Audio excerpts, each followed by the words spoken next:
Thưa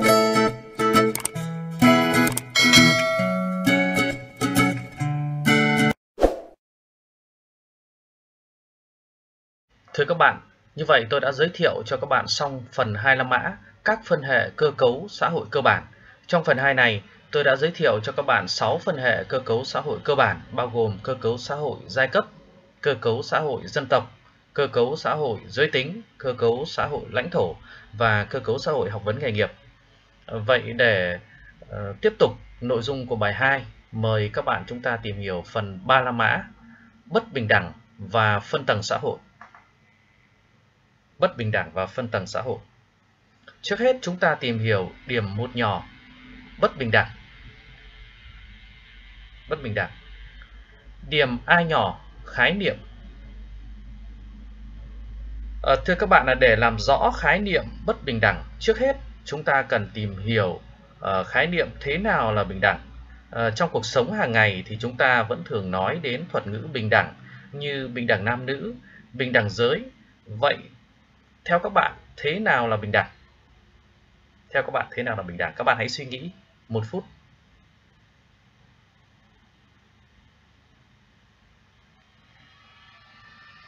Vâng, thưa các bạn, khái niệm thuật ngữ bình đẳng được xem xét trên 2 phương diện. Thứ nhất là phương diện tự nhiên. Về mặt tự nhiên thì con người chúng ta không có những cái năng lực, sinh ra không có những cái năng lực thể chất và tinh thần hoàn toàn giống nhau. Có thể nói là các bạn ở đây khác nhau ngay từ lúc bẩm sinh. Người thì sinh ra đã ốm yếu, người sinh ra khỏe mạnh, người thì luôn vui vẻ, người thì lại luôn có cái tâm trạng buồn rầu. Do đó cái quan niệm bình đẳng trên phương diện tự nhiên nó không được chấp nhận rộng rãi, vì mọi người sinh ra không thể có cùng những cái năng lực thể chất và tinh thần giống nhau. Thế còn trên quan niệm thứ hai, khía cạnh thứ hai, trên bình diện thứ hai, đó là bình đẳng xét trên bình diện xã hội. Thưa các bạn, bình đẳng xét trên bình diện xã hội nó sẽ bao hàm cái sự ngang nhau giữa người với người về một hay nhiều lĩnh vực nào đó trong đời sống xã hội. Ví dụ như lĩnh vực về mặt kinh tế, lĩnh vực về mặt chính trị hoặc lĩnh vực về mặt văn hóa, chủng tộc. Thế thì theo quan niệm này thì mọi bình đẳng đều có nguồn gốc và đều có nguyên do từ xã hội, nguồn gốc và nguyên do từ xã hội. Như các bạn có thể nhìn thấy trên bức hình này thì đây chính là, nếu chúng ta xét theo cái phương diện xã hội, bình đẳng đấy ạ, bình đẳng và không bình đẳng. Thì cái bức tranh này đã cho chúng ta thấy cái sự bình đẳng xã hội nó mang tính tương đối rất cao. Thưa các bạn, thì hai cái quan niệm cơ bản về bình đẳng xã hội này luôn đấu tranh và phủ nhận nhau. Có trường phái thì xem bình đẳng là cơ may ban đầu, nhờ được tạo điều kiện xã hội bình đẳng khi con người bước vào cuộc sống. Trường phái khác lại xem bình đẳng là nhờ sự phân phối của cải ở những mức độ giống nhau cho mọi người. Trong quá trình thực hiện bình đẳng của mỗi người, từ trước đến nay thì thường xảy ra sự không ngang bằng nhau giữa các cá nhân và các nhóm xã hội. Ví dụ trong xã hội thì luôn tồn tại nhóm giàu, nhóm nghèo, luôn tồn tại những nhóm làm lãnh đạo quản lý, những nhóm làm nhân viên, những nhóm có năng lực năng khiếu, còn những nhóm người khác là những nhóm bình thường.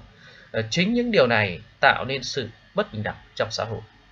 Từ khái niệm về bình đẳng và những ví dụ thực tiễn trong thực tiễn cuộc sống thì chúng ta có thể đưa ra khái niệm về bất bình đẳng xã hội. Bất bình đẳng xã hội là sự không ngang nhau về các cơ hội hoặc lợi ích đối với những cá nhân khác nhau trong một hoặc nhiều nhóm xã hội. Tôi nhắc lại, bất bình đẳng xã hội là sự không ngang nhau về các cơ hội hoặc lợi ích đối với các cá nhân khác nhau trong một hoặc nhiều nhóm xã hội. Thưa các bạn, là khi nghiên cứu về bất bình đẳng thì các nhà xã học thống nhất với nhau trên một số quan điểm như sau. Thứ nhất, bất bình đẳng xã hội là một hiện tượng tồn tại phổ biến trong các xã hội và có những nguyên nhân. từ xã hội. Bất bình đẳng là một hiện tượng tồn tại phổ biến trong xã hội và có những nguyên nhân xã hội. Thưa các bạn, là rõ ràng là bất bình đẳng nó tồn tại ở trong tất cả các xã hội khác nhau, từ xã hội công xã nguyên thủy đến xã hội phong kiến, xã hội chủ nghĩa, xã hội tư bản và xã hội chủ nghĩa, thì bất bình đẳng luôn luôn tồn tại. Điểm thứ hai là bất bình đẳng xã hội có nguồn gốc khi một số cá nhân hoặc một số nhóm xã hội có đặc quyền kiểm soát và khai thác một số cá nhân, một số nhóm xã hội khác trong một lĩnh vực chủ yếu của xã hội. Bất bình đẳng có nguồn gốc khi một số cá nhân hoặc một số nhóm xã hội có đặc quyền kiểm soát và khai thác một số cá nhân, một số nhóm xã hội khác trong một lĩnh vực chủ yếu của xã hội. Điểm thứ ba là ở những xã hội khác nhau thì tồn tại hệ thống bất bình đẳng xã hội khác nhau. Thì điều này có thể thể hiện, các bạn có thể thấy rõ là ở trong xã hội phong kiến thì nó tồn tại cái hệ thống bất bình đẳng xã hội khác nhau, bất bình đẳng giữa địa chủ phong kiến với giai cấp nông dân. Thế còn trong xã hội tư bản chủ nghĩa thì đó chính là cái sự bất bình đẳng giữa giai cấp tư sản và giai cấp vô sản. Điểm thứ tư đó là bất bình đẳng xã hội là vấn đề cơ bản của xã hội học, có ý nghĩa quyết định đối với sự phân tầng xã hội và tổ chức xã hội. Nó là vấn đề cơ bản của xã hội học và có ý nghĩa quyết định đối với sự phân tầng xã hội và tổ chức xã hội.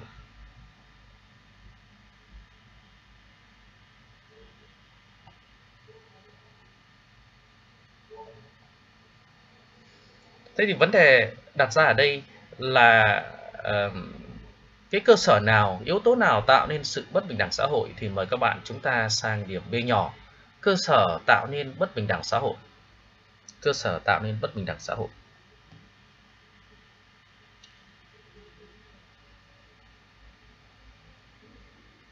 Phần này sẽ trả lời cho các bạn rõ cái câu hỏi vì sao lại có hiện tượng bất bình đẳng trong xã hội. Thưa các bạn, là nguyên nhân dẫn đến sự bất bình đẳng trong xã hội thì nó căn cứ theo 3 cái nội dung cơ bản như sau.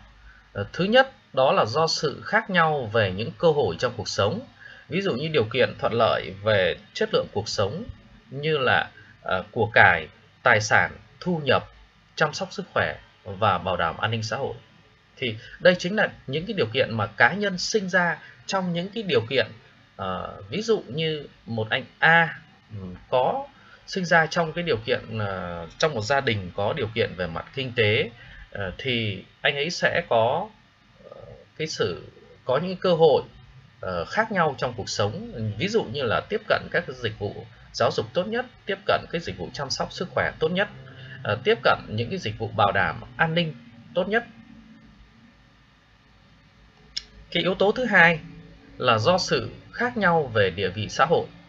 Những yếu tố tạo nên địa vị xã hội khác nhau ở đây gồm có 3 yếu tố chính. Một là địa vị kinh tế, liên quan đến yếu tố tài chính, tiền. Hai là địa vị chính trị, liên quan đến yếu tố quyền lực. Ba là địa vị về mặt xã hội, liên quan đến các cái uy tín xã hội của cá nhân. Thì đối với 3 cái địa vị xã hội này thì 3 địa vị này luôn có mối quan hệ khăng khít, chặt chẽ với nhau. Khi mà một cá nhân có được địa vị này thì sẽ có cơ hội để có được những cái địa vị khác. Thế và một cá nhân mà có cả 3 địa vị này thì có thể nói đó là một người thành công trong xã hội.